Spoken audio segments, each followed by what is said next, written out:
Shalom, I'm Tony Robinson of Restoration of Torah Ministries, and I want to talk to you today about Parashat Vayishlach. Parashat Vayishlach from Genesis 32, verse 3 through 36, verse 43. What we're going to do is we're going to look at this story thematically. We're going to cover Genesis chapter 32 through 33. Which is the story of how Jacob encountered Esau. It's Jacob's rendezvous with Esau, I like to call it. And I want to answer the question today, why didn't Esau kill Jacob? Why didn't Esau kill Jacob? You will remember that Jacob had to flee from Esau back in Parashat or Vayetze or Toldot, depending on which when you see that as beginning. But Jacob had to flee Esau because remember Jacob had stolen the blessing from Esau, and so the question is why didn't Esau kill Jacob? Now the text here in Parashat Vayishlach, the text, everything in the text leads us to believe that Esau was coming to kill Jacob. So let's just look at a couple of things. The messenger's bad report about the land. Now, remember when Jacob was about to approach the land, that he sent messengers ahead of him, and they went ahead of him, and they saw that Esau was coming, and it said that Esau was coming with 400 men. Now, I don't know if you know this or not, but in the Torah lessons, I've taught you how Jacob's life is actually a prophetic picture of what will happen to the descendants, to the nation of Israel later on. If you watch Jacob's life, every major event that occurs in his life is a thematic pattern for the major events which will occur in the lives of his descendants, i.e. the children of Israel. So for instance, Jacob is about to approach the land after his what I call exile in Padam Aram, and he's about to approach the land, and notice that he sends messengers. This is thematically connected to when the children of Israel were about to approach the land after their long exile in Egypt. And remember, Moses sent 12 spies to check out the land, you see. And so this is what's going on here. The Torah is prophetic. Jacob's life is a prophetic picture of what will happen to the children of Israel. And so Jacob sends messengers, and they come back, and this is why I say a bad report about the land. I'm using a play on when the 10 of the 12 spies came and gave a bad report to Moses. But they said, hey, he's coming and he's got 400 men with you. Now, automatically, that sounds a little negative. It doesn't sound exactly like Esau's coming to welcome Jacob with open arms. But here's where we need to look at the significance of numbers, and we need to specifically look at the significance of the number 40, number 4. Now in Scripture, remember that the number 4, it would appear as 4, but even if it's 40, 400, or 4,000. The significance, one of the major significances of the number 4 is that the number 4 is the number of trial, temptation, testing, and judgment. Remember that the children of Israel were 40 years in the wilderness being tested. Remember that Yeshua was 40 days and nights being tempted by the devil. And there are other examples of 40. And so now we have an example of 400 men who are coming. And this portends danger just by the fact that there are 400 men, because we already know that the number 4 teaches danger in that way. And then lastly, the reason why we know the reason why we suspect that that Esau is going to kill Jacob is just by looking at Jacob's reaction. If you look at Jacob's reaction in Genesis 32 verse 8, it says Jacob became very frightened and it distressed him. It talked about how he did three things. He divided his family into 2 different camps, and then he began to send gifts over, gifts of droves of animals to appease Esau. And then the third thing he did was he prayed to Adonai that Adonai would spare his life. So regardless of what we may think, Jacob is afraid for his life. He thinks that Esau is coming to kill him, and I think and I think that that's justified. And so, what we're going to do is we're going to try to answer this question: why did Esau kill Jacob? And what we need to realize is that Jacob's rendezvous with Esau is told as a parallelism. I hope I said that right. Why Esau? We want to find out why didn't Esau kill Jacob? Jacob's rendezvous with Esau is told in a parallelism. We've talked about these before, and I want to share this one with you. It extends from Genesis 32, verse 6 through Genesis 33, verse 17. And remember, one of the goals of Restoration of Torah Ministries is to teach you how to understand the literary techniques of the Torah, because Adonai is trying to communicate to us many, many things in these stories in the Torah. And quite often, some of the things that seem enigmatic or unexplainable or seem strange, they can be understood once we understand that Adonai uses a different type of literary technique than we're used to in our Western Roman Greek world. And so what we want to do is we want to talk about a parallelism. And remember, in a parallelism, a story is divided into two halves. And in the first half of the story, you will see a progression of certain themes, let's say theme A, B, C, D, E. And then in the second half of the story, you will see the progression of those themes, those same themes, A, B, C, D, E, in the same order. And that is the case at hand here with Genesis 32, verse 6 through 33, verse 17. And so as you can see here, what we're going to see is that Genesis 32, verse 6 is going to be thematically connected to Genesis 33, verse 1a. And then Genesis 32, 7 through 12 is going to be thematically connected to Genesis 33, 1b, and so on and so forth.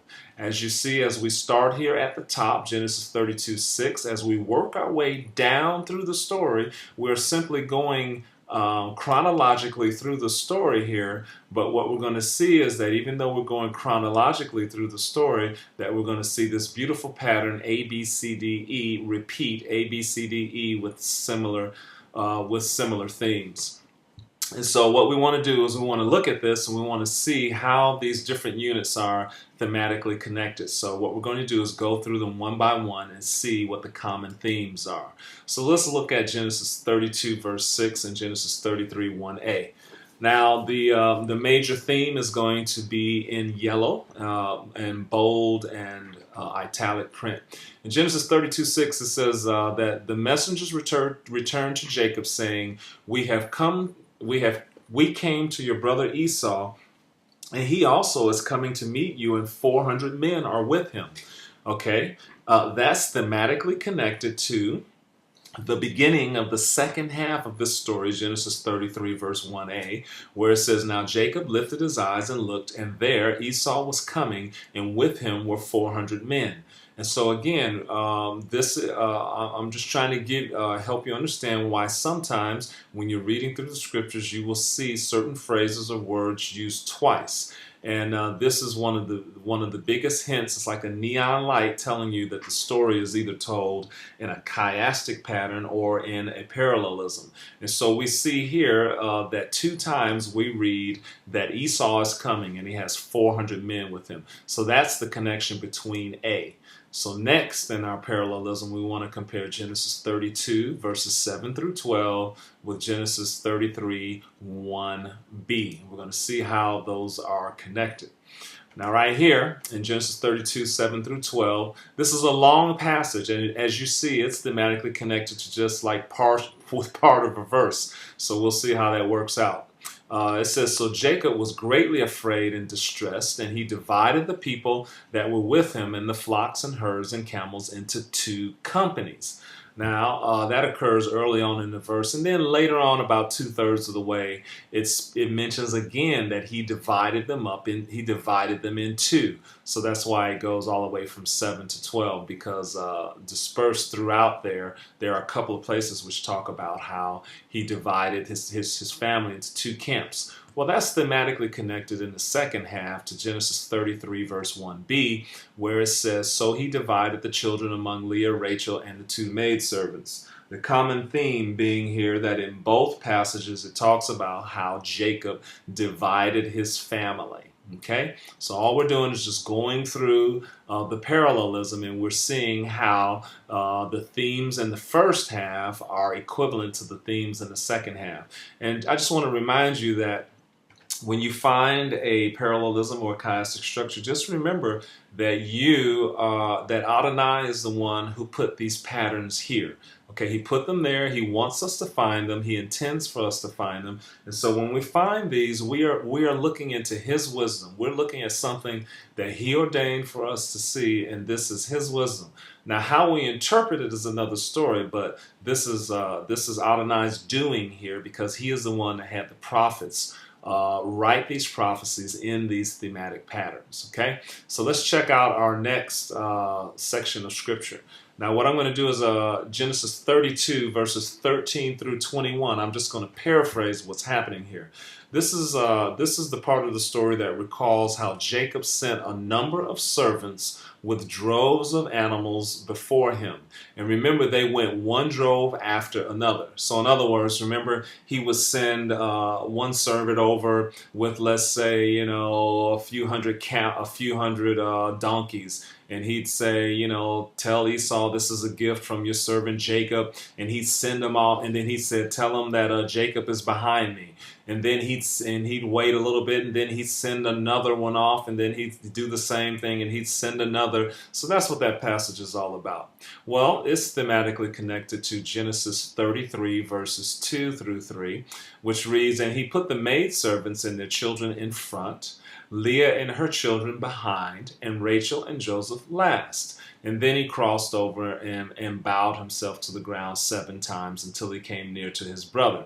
Okay, what's the connection? The connection is this. Just as in verses 13 through 21 of Genesis 32, where he sent droves of animals over one group at a time, we see that he does the same thing with his actual family. He divides them into quote unquote droves. In other words, he divides them into groups of people, and he sends them towards Esau one at a time. Okay, so just like earlier where he sent, let's say, a drove of camels, and then a drove of donkeys, and then a drove of something else, when it comes to his family, he sends the maid servants over first, and then after they go, he waits a little bit, and then he sends Leah and her children, and then he waits a little bit, and then he sends Rachel, and then finally he himself comes later on, just as he was the last one to come after he had sent his droves of animals over. So you see, this is a beautiful connection, and a beautiful connection here that Adonai has been so gracious to share with us. All right, and then element D is Genesis 36, verses 24 through 30. It's thematically connected to Genesis 33, verses 4 through 12. And we're going to see this actually has a number of connections. And I want you to pay particularly close attention to this one. We're going to come back to this one later on. It says, "Then Jacob was left alone." And look at what it says here. It says, "And a man wrestled with him." A man wrestled with him. Well, in element D in the second half, in Genesis 33, verses 4 through 12, the thematic connection to "a man wrestled with him" is this. Esau ran to meet him and embraced him. Now, why do I say that those two are thematically connected? Because when you wrestle with someone, wrestling, there's a lot of contact. You're holding, you're grabbing each other. And so the man wrestling with Jacob is thematically connected to Esau embracing Jacob. So let's go ahead and look at a couple of other connections. In the first half of the story, Jacob said, remember when Jacob is wrestling, he says to it wasn't just a man. We realize that this was God. This is I believe a pre-incarnate Messiah. Yeshua. He says, "I will not let you go unless you bless me." In other words, Jacob is saying, "Look, nope, No, Jacob is being forceful here. He's saying, no, I'm going to have it my way. I'm not letting you go until you bless me. Well, that's thematically connected to element D in the second half, where notice near the end it says, please take my blessing that is brought to you. Now remember that Esau has said, well, why are you sending all this stuff over to me? And then remember Jacob said, well, this is a gift. I want to appease you and I want to find favor in your eyes. And remember Esau said, brother, I've got lots of stuff. I don't need any of this. And Jacob said, no, I want you to take it. And then Esau was like, well, no, I don't need this. And Jacob was insistent. I mean, he said, no, I want you to take this. He says, please take my blessing. This is brought to you. And so finally, after Jacob continues to press Esau, finally Esau says, okay, well, I'll take them. Well, that's thematically connected to Jacob wrestling with God, saying, no, I'm not letting you go until you bless me. And then another connection here is right here where the man that Jacob wrestled with, he says, let me go. Okay, let me go. Well, that's thematically connected in the second half to when Esau said, let us take our journey and let us go. Okay, similar phrase. That's a third connection. And then the last connection, this is a huge one right here. Listen to this. In the first half, after he says, I will not let you go until you bless me, later on he says, for I have seen God face to face and my life is preserved. That is thematically connected in the second half to where Jacob says to Esau, inasmuch as I have seen your face as though I had seen the face of God. Now it doesn't get any clearer than this. This is a huge connection, connecting Jacob's encounter with God or with this man, where he says, I've seen God face to face, referring to the man that he wrestled with. And then when he comes to meet Esau, he says, look, I've seen your face as though I had seen the face of God. Okay? All right, so let's keep going. Let's look at the last connection in this parallelism, Genesis 32, chapter 32, verses 31 through 32. They are thematically connected to Genesis chapter 33, verses 13 through 17. Now, this is really sweet here. There are two thematic connections in this verse. Beautiful. Now look at this. Just in the first half, just as he crossed over Penuel, the sun rose on him. And look at what it says. It says, and he limped on his hip. Now, where it says he limped on his hip, is basically describing his gait or his walk, gait, G-A-I-T, his manner of walk. Okay, well, that's thematically connected to Genesis 33 in the second half, where Jacob says, I will lead on slowly at a pace which the livestock that go before me and the children are able to endure. You will remember that Esau had wanted Jacob to follow him to Mount Seir, and Jacob didn't want to do that. And so Jacob is saying, hey, my flocks, they have born their young and they're nursing. And he said, look, if I try to go too fast, I'll wind up, many of them will perish. And so he says, let me just walk slowly at a pace. Well, that's the thematic connection. In other words, he's describing his gait. Again, that he needs to walk slowly. As a matter of fact, we know he needs to walk slowly because of what happened in his encounter with God when he wrestled with the man, the limp on his hip. Now, that's the first connection. Now, here's the second connection. In the first half, it says he limped on his hip, and look at what it says after that. It says, therefore, to this day, the children of Israel do not eat the muscle that shrank. In other words, as a result of what happened, there is a tradition that occurs. Therefore, to this day. Well, look in the second half. After he says, I will lead at a slow pace. Look at this. It says, therefore, the name of that place is called Sukkot. Okay, just as it said therefore in the first half, it says therefore again, and we have another tradition. It says therefore the name of the place is called Sukkot. Now, we know therefore that Jacob is arriving in the land. He's arriving at the time of the celebration of Sukkot. Okay, and so this is another one of those beautiful ways that we know we actually know which time of the year it is that Jacob is arriving there, and that's another teaching in itself. But and it talks about how Jacob builds sukkahs, Sukkot or sukkahs for his animals and for his families. It was Sukkot. It was a celebration of Sukkot in the 7th month. But we're not going to look at that right now. All right, but what we want to do is we want to look at Genesis 36, verse 24 through 30, and we see that it's clearly thematically connected to Genesis 33, 4 through 12. I believe this was thematic connection D in our chiastic structure. And we just want to look at this now. It talks about how a man wrestled with Jacob. That's thematically connected to Esau ran and embraced Jacob. We talked about wrestling versus embracing. He says, I will not let you go unless you bless me. That's connected to when Jacob said, please take my blessing that is brought to you. Now, in the last connection here, there was actually 2 parts to the one connection. Look at this. In the first half, Jacob said, for I have seen God face to face. Well, right here it says, for I have seen God face to face. In the second half, that was thematically connected to when Jacob said to Esau, inasmuch as I have seen your face as though I had seen the face of God.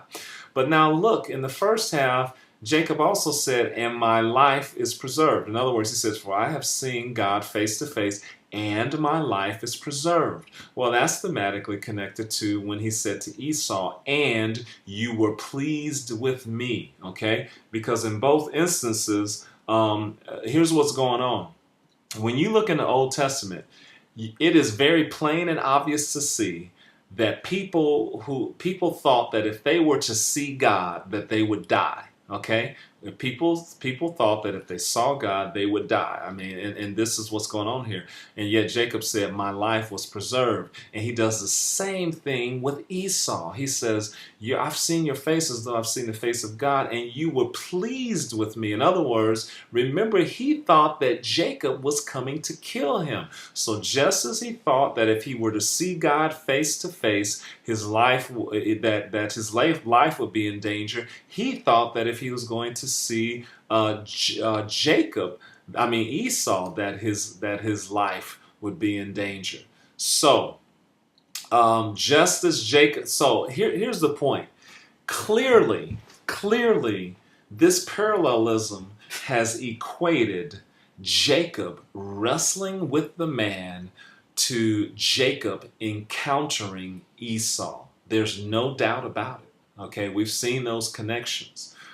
Jacob's, when he wrestled with the man, he felt as if he had seen God face to face, and his life was spared. And when he saw Esau, he felt that his life was spared. Jacob made the connection between facing Esau and his life being preserved, even though Esau was coming at him with 400 men. He saw the connection between that event and the event of him wrestling with the man. In other words, just as Jacob's wrestling with God changed him, remember God changed his name from Jacob to Yisrael, so too did that wrestling match with God change Esau. In other words, we saw at the beginning of this teaching that there were numerous, the scripture was clearly painting the picture that Esau was coming to kill Jacob. But something happened. Something happened to Jacob and something happened to Esau.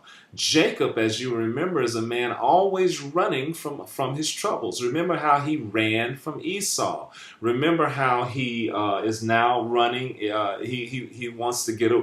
He was running from Esau early on when he went to Padan Aram. Now he's trying to avoid Esau again.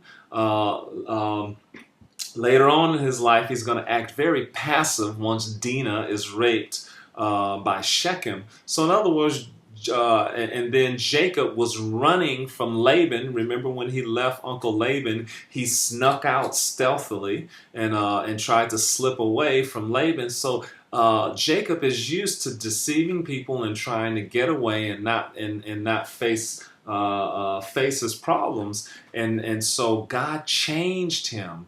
And so just as he was changed, Esau was changed. In other words, what I'm suggesting to you is that the scripture is showing us that Jacob's encounter with Adonai was the key to having Esau changed so that he would not kill Jacob.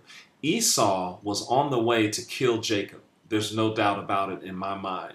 The scripture paints that picture for us very clearly, and that is surely what Jacob understood by Esau coming with 400 men. But his encounter with Adonai was the key that changed Esau. Jacob realized that, noting that when he wrestled with the man, that it was like seeing the face of God, and then when he saw Esau, it was like seeing the face of God. And I want to bring out one other connection here, is to remember Laban's encounter the night before he met Jacob when he pursued Jacob. You remember the story. Jacob left. He left stealthily. Laban was upset. Laban hotly pursued Jacob. Laban was going to, we don't know what Laban was going to do to Jacob. But on the night before Laban caught up with Jacob, what happened? God appeared to Laban and said, you had better not speak either good or bad to Jacob, or else you're going to deal with me. That's basically what he said. You better not mess with him, is basically what it says. You better not touch him, is what Adonai meant when he said you better not speak good or bad. But notice what was happening though. This was the night before Laban was going to encounter Jacob, and Adonai stepped in and changed Laban. Well, the same thing is happening here, I believe, with Esau. Esau was coming with 400 men to get Jacob, just as Laban was coming with all of his relatives to get Jacob. The night before Laban encountered Jacob, Adonai appeared to him and said, you better watch what you say to him. And so likewise, the night before Esau was to catch up with Jacob, we see that Jacob wrestles with God.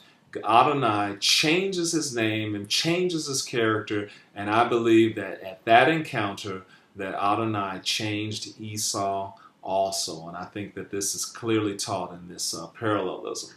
Now, I may not have all of the, I think that there's probably even more to this that I don't even see right now, but at this point, this is what I see. And as we continue to study this Torah portion for the years and years to come, I'm sure that Adonai will show us even more. But clearly we can see that Jacob has made the connection between his seeing God face to face and his life being spared. And he says, I see you as if I had seen God face to face, and you were pleased with me. So I hope that this has helped you. And again, I just want to show you how these parallelisms, they help us understand the scriptures. So may Adonai bless you in the name of Yeshua until we talk again. Shalom, shalom. I have the joy that is my salvation, hope for a soul.